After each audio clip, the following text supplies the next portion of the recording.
Merci de votre présence. J'espère que vous m'entendez, que vous voyez bien l'écran. Bienvenue pour ce nouveau webinaire, un des derniers de l'année, pour la personnalisation et la gestion des méthodes de perçage.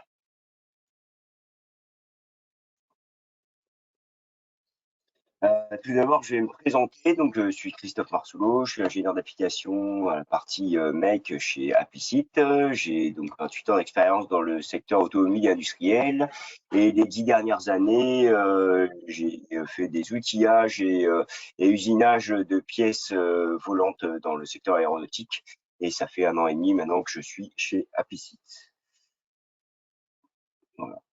Ce webinaire est enregistré, donc sera disponible sur le replay de notre plateforme. Donc, si vous voulez le revoir ou si ça peut intéresser vos collègues, n'hésitez pas.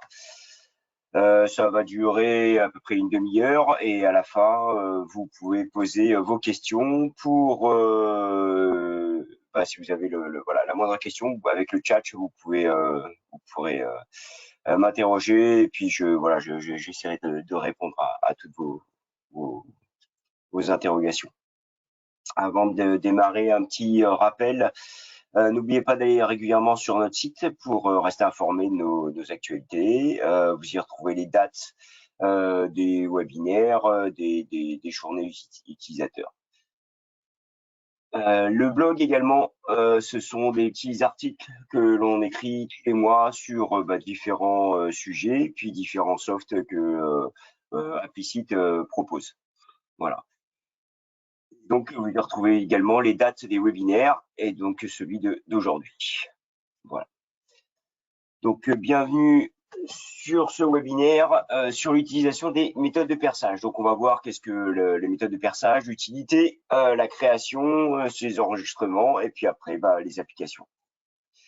Donc, les méthodes de perçage, en gros, ça va être une gamme d'usinage pour une répétition de stratégies de perçage. Donc, pour vous éviter à chaque fois les manipulations de je vais pointer, après je recommence une stratégie pour percer, je recommence pour aliser, et ainsi de suite. Là, on va faire une gamme d'usinage et on va pouvoir même répéter cette gamme pour un ensemble de trous. Voilà. La méthode de perçage, donc ça vous permet également d'éviter de reprendre toutes les informations que vous ayez et vous pouvez créer autant de gammes d'usinage que vous voulez, donc en fonction de vos matériaux, en fonction de vos clients. Voilà. L'utilité, c'est un gain de temps puisque en fait avec une seule opération vous allez réaliser tous vos trous. C'est d'avoir une gamme répétable. Donc utilisable par tous les collaborateurs. Donc si vous avez déjà géré vos conditions de coupe, vos profondeurs de perçage, si vous avez besoin d'une tempo au fond du trou, tout ça c'est déjà préenregistré et donc vous n'avez plus à réfléchir là-dessus. Voilà. Elle est adaptable à toutes vos pièces. Vous ne faites pas une gamme d'usinage propre à une pièce, mais propre à des stratégies. Donc ça sera adaptable à toutes les pièces. Voilà. Comment ça fonctionne? Donc, dans les stratégies, juste en dessous de perçage, vous avez méthode de perçage. Voilà. Là-dessus, vous retrouverez en fait des gammes de perçage qui sont déjà prédéfinies sous Power Mill. Donc, pour faire du taraudage lamé, du lamage. Donc, vous aurez simplement sous Power Mill à définir les trous, donc un ensemble de trous, choisir les outils avec leurs conditions de coupe, ou alors on le verra, Power Mill peut créer des outils également, et si besoin, les surépaisseurs, les gardes, les points de départ. Nous, ce qui va nous intéresser, c'est de créer une nouvelle gamme. Donc, vous avez une nouvelle gamme de perçage. Là-dedans, vous allez vous retrouver avec un tableau dans lequel vous pourrez créer une gamme. Donc, on pourra ajouter un processus. Donc, le processus, c'est le regroupement de stratégies qui sera lié à certains trous. Après, dans ces stratégies, dans ces processus, vous pourrez ajouter des stratégies. Donc là, ça sera les stratégies le choix des stratégies sur les trous. Vous pourrez insérer également des parcours d'outils. Donc, plutôt que de créer vos stratégies, si vous avez déjà des projets avec des stratégies qui sont déjà établies, vous pourrez les insérer directement dans votre méthode de perçage. Vous retrouverez en bas le choix des trous à usiner. Pour créer ou supprimer un processus, c'est ici. Donc ici, vous ajoutez un processus. Donc encore une fois, le processus, c'est un regroupement de trous. Ça va être pour regrouper toutes les stratégies. Si ici, vous pourrez changer son nom et si vous voulez le supprimer, il suffit simplement de sélectionner le processus que vous voulez supprimer et d'appuyer sur la croix ici. Une fois que vous avez déterminé un processus, vous le sélectionnez, vous pouvez modifier donc son nom et vous allez déterminer sur quel groupe de trous vous voulez utiliser ce processus. Donc, par défaut, il fait tous les trous. Mais si vous sélectionnez ici le choix, vous avez le choix entre des diamètres, des profondeurs, une description, des couleurs, ainsi de suite. Là, dans l'exemple, j'ai choisi diamètre, le choix par diamètre. Il va m'indiquer automatiquement tous les diamètres qui sont, voilà, tous les diamètres qui sont liés à l'ensemble des trous. Vous pouvez soit les sélectionner, en sélectionner plusieurs, avec la petite flèche, ils vont se retrouver dans ce cadre, ou alors donner une fourchette. Je voudrais des diamètres 4 jusqu'au diamètre 7. Voilà. Et il va prendre entre le diamètre minimum 4 et le diamètre minimum 7. Voilà. Et donc, vous allez vous retrouver avec ça. Donc, la stratégie qui va être pour les diamètres 10 et des diamètres qui vont être compris entre 4 et 7. Une fois que la stratégie, le processus est fait, nous allons faire les stratégies. Donc, pour insérer une stratégie, donc le choix d'usinage, on sélectionne d'abord le processus. Pour ajouter une stratégie, c'est ici. On rajoute une stratégie. Ça va être le nom de la stratégie qu'on peut modifier directement ici.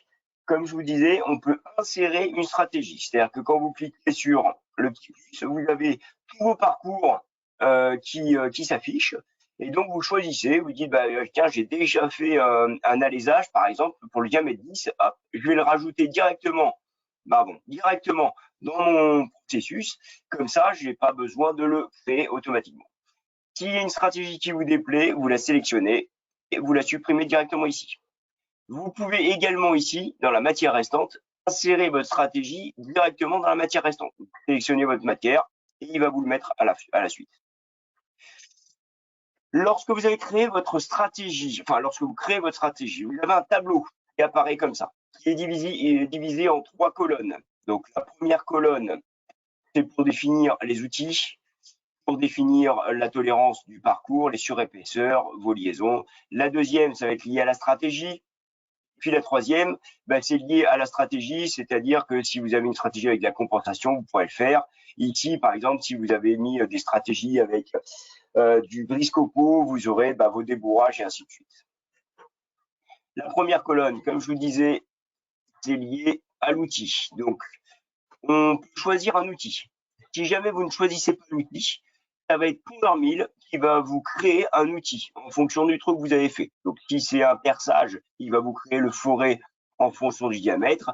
Si c'est de l'interpolation échoïdale, il va vous créer un couteau légèrement plus petit que le trou à faire pour pouvoir faire sa interpolation échoïdale. Si vous voulez ne pas créer l'outil, mais vous voulez imposer un diamètre, vous pouvez le mettre ici. Donc ici, vous imposez votre diamètre et lui créera son outil à partir de ce diamètre-là. Là, donc comme je disais, vous insérez la tolérance du diamètre, vos surépaisseurs, donc qui seront viables pour une interpolation, ça ne sera pas viable pour du perçage, par exemple. Ici, vous imposez vos liaisons. Vous retrouvez donc les surépaisseurs encore ici. Ici, c'est une séparation de parcours, c'est-à-dire si donc par défaut la tolérance est à 2 microns, si vos parcours, si vos diamètres d'outils sont supérieurs à 2 microns, il va vous séparer les parcours. Donc, il le fera de toute façon avec le même outil, mais il va vous séparer les parcours. S'ils sont dans la même, s'ils sont inférieurs donc à 2 microns, vous aurez tous les parcours, enfin tous les pointages, on va dire là, en l'occurrence, puisque c'est un four à centrer, seront dans le même parcours. Vous pouvez vérifier les parcours d'outils. Et puis ici, vous retrouvez la même chose que dans les perçages, c'est-à-dire soit vous sélectionnez le haut du trou par un composant ou que l'on va retrouver ici dans l'intervalle, soit vous sélectionnez tous les trous. Donc là, encore une fois, ça c'est lorsque vous avez des trous qui sont assemblés. Vous avez un lamage, vous avez un trou en dessous. Vous pouvez décider de percer. Si vous voulez percer le trou en dessous, vous dites l'intervalle, ça sera celui du dessous. Et il ira directement au dernier. Deuxième colonne sera dédiée donc au perçage. Donc ici, vous déterminez le cycle, si je veux faire des bourrages simples, si je veux faire un brise-copeaux, un alisage, le haut du trou, et puis sa profondeur. Donc si c'est du perçage, voilà, si c'est le diamètre plein, et ainsi de suite. L'ordre, la garde. Donc la garde qui va être plus liée comme le Z de plongée. Et le départ. Donc le départ, c'est si jamais, encore une fois, vous avez un alisage qui fait, on va dire, 100 mm de profondeur et vous allez percer après à F30. Si vous gardez la garde, c'est-à-dire qu'il va arriver en haut du trou à 2 mm et puis à F30, il va faire toute sa plongée sur 100 mm. Là, vous pouvez dire non. Tu me plonges dans le trou, tu arrives en rapide jusqu'à la garde et après tu me mets ma vitesse de plongée jusqu'à arriver au début du trou. Voilà. Donc là, vous mettrez par exemple moins 99 et donc il ira à 1 mm du trou. Ici, on retrouve la profondeur qui sera liée donc à l'opération. Une tempo si vous voulez. Vous pouvez également modifier les vitesses d'avance et de rotation. Donc, par défaut, il prend la vitesse de l'outil qui est sélectionné, mais s'il n'y en a pas, ou si vous voulez la modifier, vous pouvez, pour chaque stratégie, modifier la vitesse d'avance et de rotation. Vous pouvez également donc faire une sortie cycle ou pointe à point. Donc, si c'est coché, vous aurez des sorties de cycle. Si c'est pas coché, vous aurez du pointe à point. Ici, il y a une surépaisseur également. Alors, c'est pas lié pour l'usinage, mais c'est lié au modèle. Donc, ça va être plutôt le contrôle collision, on va dire. Voilà, vous pouvez mettre une surépaisseur sur le modèle pour vérifier ça. Et donc, la troisième colonne liée donc aux stratégies. Donc, voilà, si vous faites du contournage, par exemple, vous aurez la compensation de la fraise qui sera activée. Ici, si jamais vous avez du débourrage, vous pourrez faire vos profondeurs de débourrage. La lubrification, donc ici, vous avez la lubrification qui est ici, ou l'air, et le retrait. Donc, savoir si vous le voulez entier ou partiel. En version 2024, il y a une nouveauté, en fait, on peut indiquer ici une hauteur pour les partiels. Voilà. Donc, on va voir ça tout de suite dans PowerMill. Donc, comme je disais, vous insérez votre modèle. Donc, je vais importer un modèle. Ici, vous créez votre paire d'usinage. Donc, moi, je l'avais créé en dessous, ici. Vous créez, votre brut. Donc, je vais définir un brut, un cylindre, par exemple, à 0. Hop, voilà. Vous créez vos ensembles de trous. Ici, créer. Hop. Créer directement. Hop. Voilà. Vous vérifiez bien qu'ils soient tous dans le bon sens. Donc là, c'est bon. Hop. Et après, vous allez dans les parcours d'outils. Vous choisissez dans méthode de perçage. Donc voilà, soit vous avez des méthodes qui sont déjà définies, soit nouvelle méthode de perçage. C'est celle qui nous intéresse aujourd'hui. Ici. Donc là, vous avez votre processus, comme on disait. Donc par exemple, je pourrais indiquer pointage de trous et trous. Voilà. Par défaut, il vous a déjà créé une stratégie. Là, ici, on va remarquer pointage ici. Voilà. Vous pouvez choisir l'outil que vous voulez. Donc ici, si je vais dans ma base de données, par exemple, créer base de données, je vais chercher un forêt à centrer. Voilà, hop, hop, diamètre 3 en forêt, forêt, hop. Voilà, forêt à centrer, par exemple.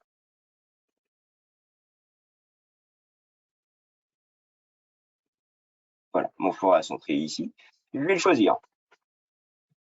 Vous pouvez donner la tolérance de votre parcours, une surépaisseur si vous voulez. Ici, bah, les choix de liaison, donc phrase mode par exemple au début, puis incrémental, la tolérance pour chaque parcours. Comme je vous disais, les intervalles en fonction de votre parcours. Là, on va pas le faire ici. Et puis après, savoir ce que vous voulez faire. Donc ici, ça va être du débourrage, par exemple, un débourrage simple en haut du trou. Et je vais faire, comme je vais faire un centrage, ici, je vais lui faire une profondeur de 5 dixièmes. On lui met la garde que l'on veut. Si on veut le départ, la tempo, vous avez compris, hop, voilà. La lubrification, et puis le retrait. Fermé. Cette stratégie, donc ici, est liée pour tous les trous. D'accord? Maintenant, donc là, j'ai pointé l'ensemble de mes trous. Maintenant, je vais faire, par exemple, les trous, j'ai les trous diamètre 4. Je vais créer, je vais ajouter une stratégie, et celle-ci, je vais lui dire, non, ça va être pour mes diamètres 4. Donc, par exemple, hop, j'ai les diamètres 4. Donc, je peux les mettre directement ici, ou alors là, je peux mettre une fourchette. Voilà. Cette stratégie-là, donc, hop, je vais lui indiquer perçage pour les diamètres 4. Je vais créer une stratégie. Hop, pareil. Perçage, diamètre 4. Je vais sélectionner mon forêt. Donc ici, de nouveau, base de données. Ici, ça va être du 4. Rechercher. J'ai un forêt diamètre 4. Fermé. Je choisis mon forêt diamètre 4. Voilà. Vous avez compris la chose. Rasmot, incrémental. Là, je vais faire perçage brise-copeaux, par exemple, en haut du trou. Le trou complet, la garde, les profondeurs, tous les 4 mm, par exemple, et ainsi de suite. Puis, partiel, fermé. Voilà. Je ne vais pas aller plus loin. Voilà les stratégies. Donc, si je remonte ici, j'ai bien tous les trous. Si je clique sur le processus ici, j'ai bien que les diamètres 4. Voilà. Maintenant, hop, mes ensembles de formes, là, mes ensembles de trous, ils sont bien sélectionnés. Si je fais appliquer, voilà. Il me pointe, donc, il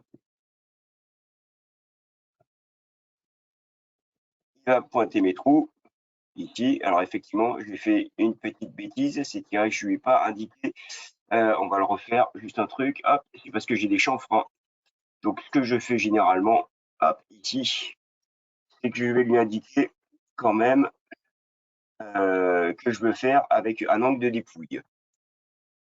Type de dépouille, voilà. Donc, ici, 0 en plus. Voilà. Et les perçages, c'est pareil. Je vais faire angle de dépouille, hop, voilà, pour éviter qu'il me perce également les angles de dépouille. Une fois que vous avez fait ça, vous avez défini votre stratégie, vous pourrez l'enregistrer. Donc, hop, on revient dessus.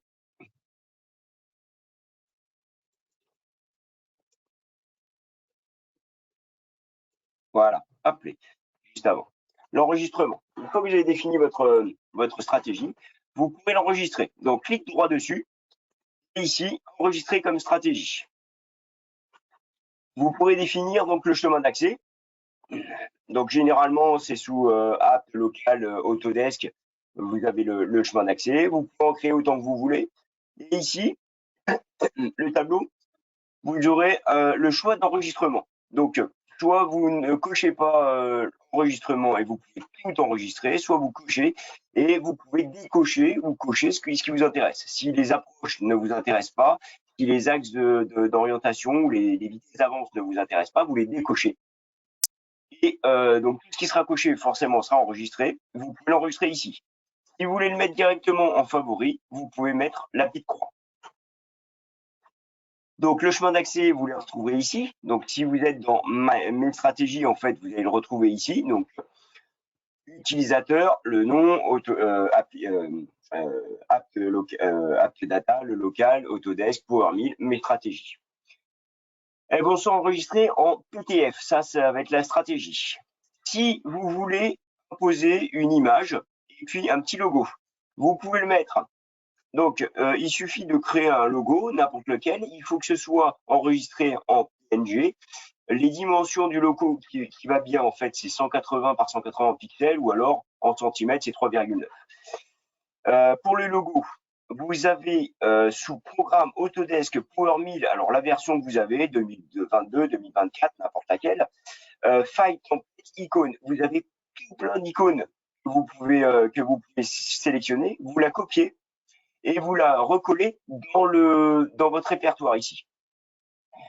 Vous pouvez également la créer. Il suffit que ce soit un format icône et en pixels, c'est du 16 par 16. Pour que ce soit associé au nom de la stratégie, il suffit d'avoir le même nom. Donc là, j'ai fait webinaire, modèle de perçage, webinaire, modèle de perçage, et ainsi de suite. D'accord? Maintenant, pour l'appliquer, cette méthode, j'insère simplement mon modèle. Je crée, comme on a fait tout à l'heure, le brut, le repère, les éléments de forme, et vous avez simplement à activer votre moyen de perçage. Il va vous créer les parcours ainsi que les outils. Donc, hop, si je retourne là-dedans, je fais fermer, hop, voilà. Je vais importer mon modèle. Donc, je rapporte comme tout à l'heure mon modèle, ici, la rondelle, hop, voilà. Je vais créer mon brut, le cylindre, hop, j'active mon repère, je vais créer, alors je vais désactiver l'extérieur parce que j'ai pas envie de la percer, celle-là, créer, hop, voilà. Donc ici, je vais l'appeler par exemple rondelle, hop, voilà. Je vérifie bien que tous mes trous sont dans le même sens, voilà. Et maintenant, je vais simplement donc vérifier mes connexions, si j'ai envie de le faire par rapport à ce plan-là, voilà, application. Je vais dans mes parcours d'outils. Dans mes stratégies, j'avais construit, hop, le webinaire pour celui-ci. Donc voilà, donc j'ai repris mes pointages, voilà, mes trous et ainsi de suite. D'accord? Les trous diamètre 6, voilà. Pour le diamètre 6, par exemple, j'ai fait un perçage diamètre 5. J'ai fait un redressage, alésage et ainsi de suite. D'accord? Donc voilà, donc j'ai fait toutes mes stratégies comme on a vu tout à l'heure. Là, j'ai plus qu'à faire. Donc, ne sélectionnez pas les ensembles de formes, ça c'est important, ou alors vous les sélectionnez toutes. Si vous en sélectionnez qu'une, il va appliquer que à celle qui est sélectionnée. D'accord? Donc moi je les sélectionne, j'ai juste à faire appliquer. Et là on va voir, il va voilà, ouvrir mes outils, il va les chercher dans la base de données et il va me créer mes parcours d'outils. Donc ça peut être lié donc encore une fois à un ensemble de trous que vous avez, ou alors à une stratégie particulière. Vous avez un alésage particulier avec une tempo au fond du trou, avec un ralentissement des avances ou de la vitesse de rotation en fond du trou. Plutôt que de répéter toutes ces gammes, eh bien, vous les enregistrez en webinaire. Vous les enregistrez en méthode de perçage. Encore une fois, cette méthode, elle n'est pas figée. C'est-à-dire que si vous voulez rajouter quelque chose dessus, vous pouvez rajouter quelque chose. D'accord? De même que, voilà, si vous arrivez, donc elle est créée, vous arrivez dans un autre projet, vous pouvez la rappliquer, donc paramètres, ici. Et ici, comme je vous disais, vous ouvrez votre projet, et là, vous avez, ici, vous avez tous les parcours qui seront dans votre nouveau projet. Vous sélectionnez celui que vous voulez, et vous pouvez l'ajouter. Donc là, il sera ajouté dans les pointages, puisque j'ai sélectionné le pointage ici comme processus. Donc, il sera rajouté dans le processus. D'accord? Sinon, vous en créez un autre, et ainsi de suite. Voilà. Et donc, ça, c'est valable pour tous les parcours. Ici, si je recrée, si je remporte un autre modèle, imaginons la plaque, voilà, j'ai une autre plaque. Je resélectionne, donc, je recrée mon repère en dessous, je sélectionne ici un autre brut, voilà, accepté. Je recrée un ensemble de trous liés à cette pièce-là. Voilà, celle-là, je vais l'appeler plaque, par exemple. Plaque, voilà.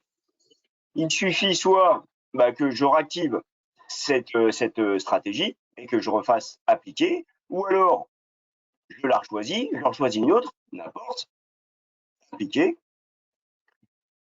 et je rapplique. Il va me rappliquer les stratégies qui sont ici. Ici, les trous sont différents. J'ai pas de, par exemple, je ne dois pas avoir de diamètre 20 ou 20 ou 22. Voilà. Je n'ai pas de diamètre 20, 25. Du coup, il me les a pas fait. Voilà. Donc, vous pouvez faire autant de trous que vous voulez. Si jamais il ne trouve pas le trou diamètre 20 ou 22, eh ben, il va pas faire ni le perçage, ni l'interpolation hélicoïdale. Il va passer au suivant. D'accord? Ça marche également pour le 5 axes. Donc, si ici, je crée un modèle, importer un modèle, la sphère, hop, donc je vais avoir là du 5 axes. De la même façon, je vais créer mes trous.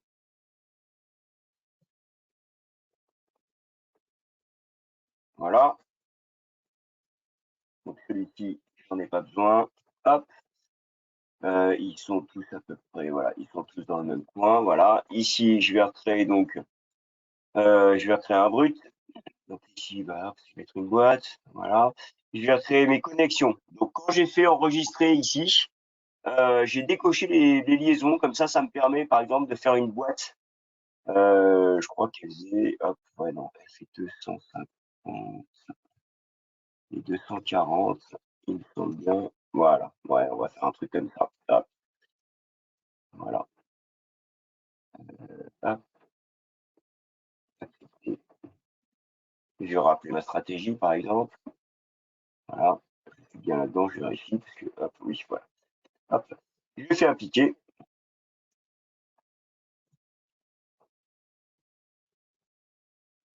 Et il me recrée, donc, il recommence avec mes trous, les pointages, les trous, en 5 axes.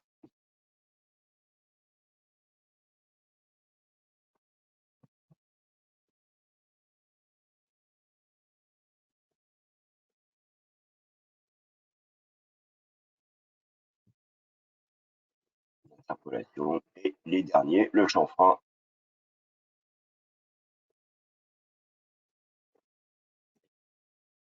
Voilà. Hop, voilà. Donc il a fait mes petits chanfreins ici, il avait fait mon petit pointage, les perçages, et ainsi de suite. D'accord? Voilà. Donc là, c'est la même stratégie qui a été appliquée sur une pièce, sur des pièces différentes, donc deux pièces droites, mais avec des trous qui n'existent pas ici, qui existent là, ou alors du 5 axes. Donc, voilà.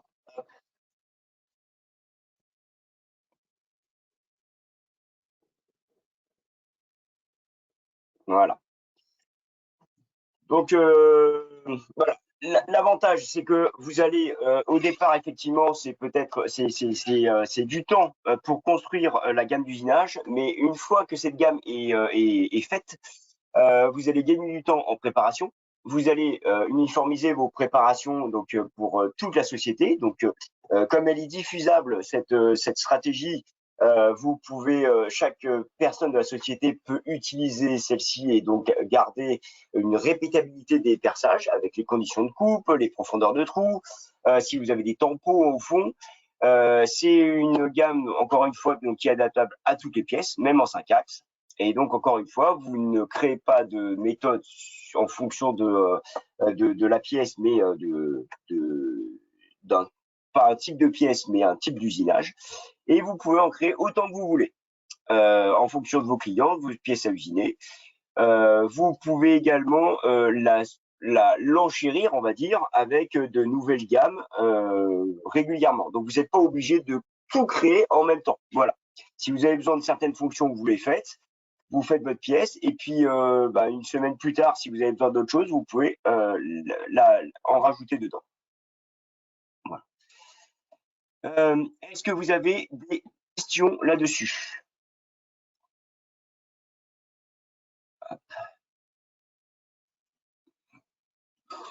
Oui, encore une fois, oui, effectivement. Donc, si comme on a vu ici, j'ai des trous diamètre 20. Si ici j'ai des pièces où il n'y a pas de trous diamètre 20, il va pas les faire. Donc, vous pouvez faire toutes les stratégies inimaginables, on va dire, dans une même méthode.